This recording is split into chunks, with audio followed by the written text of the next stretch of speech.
other element of pulling God into business decision, as Joe was saying, is that I think business leaders have a real onus upon them to use all their creativity in their business, God in all their creativity and all their business decisions, but not only that, ethically and with great integrity. There's so much greed in the world right now, and integrity is of the utmost importance because they're responsible for so many livelihoods. Businessmen and women, I mean, because they have people working for them and fighting the fight every day. And so I think a businessman or woman has, the onus and the responsibility is on them to do their very best by their people. And I think God in the business, in the workplace, also allows that integrity to shine and to flourish. The thing about books are that we hope it's a good read, but what do you do with it at the end? And so what we really hope happens is that we hope people forgive themselves and kind of realize that God wants them back. It's been step one. I had to forgive myself to become a better leader. That was important. I think it's important for all of us. The second thing that happened to us is we realized that the boardroom has got to hear God's voice. And we don't mean the Christian voice, the Jewish voice. We mean God's voice in general. It's part of the framework of how they lead their companies. The other thing that happened is we realized as leaders we had to do more for our stakeholders. So out of the book, at the same time we're writing the book over 2 years, Dianne built a Department of Spirituality today that employs interfaith chaplains. We have national prayer lines today.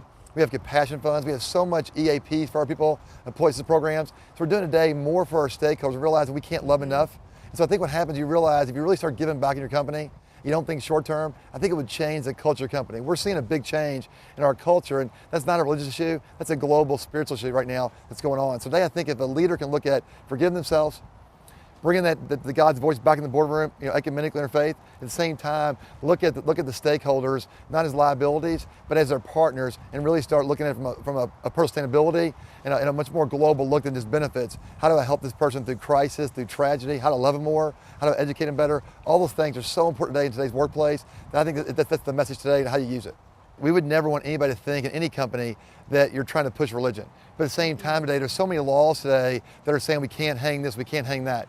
But today, I don't think this country is going to thrive if we don't have God in the country, in our boardrooms, in our nursing homes. So in general, I think the point's very well taken. Is how do we bring it in a way that's not going to infringe on freedom or social justice theory, at the same time make the other people have the same access we have. In our company today, we were starting to really take care of Hindu leaders, Muslim leaders, Jewish leaders. So we're seeing how I took a Christian background and a Catholic upbringing, and by going to the Holy Land, I saw a big picture that I didn't know. And respect for all religions. So now I think my view of the world is so different about realizing I've got to let everybody find God's way to them.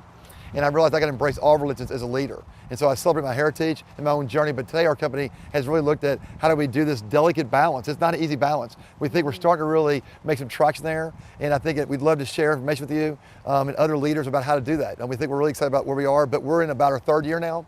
And it's starting to affect turnover, retention, benefit costs, overall culture. We're seeing some amazing metrics come out of the project about how do we embrace universal spirituality in the workplace, which is a great challenge to the country. Yeah, no, it's a great point. We are seeing great stakeholder engagement and we are seeing great outcomes. It really did expand my worldview and my understanding and my heart and my compassion for the Muslim people, for the Jewish faith, for all faiths.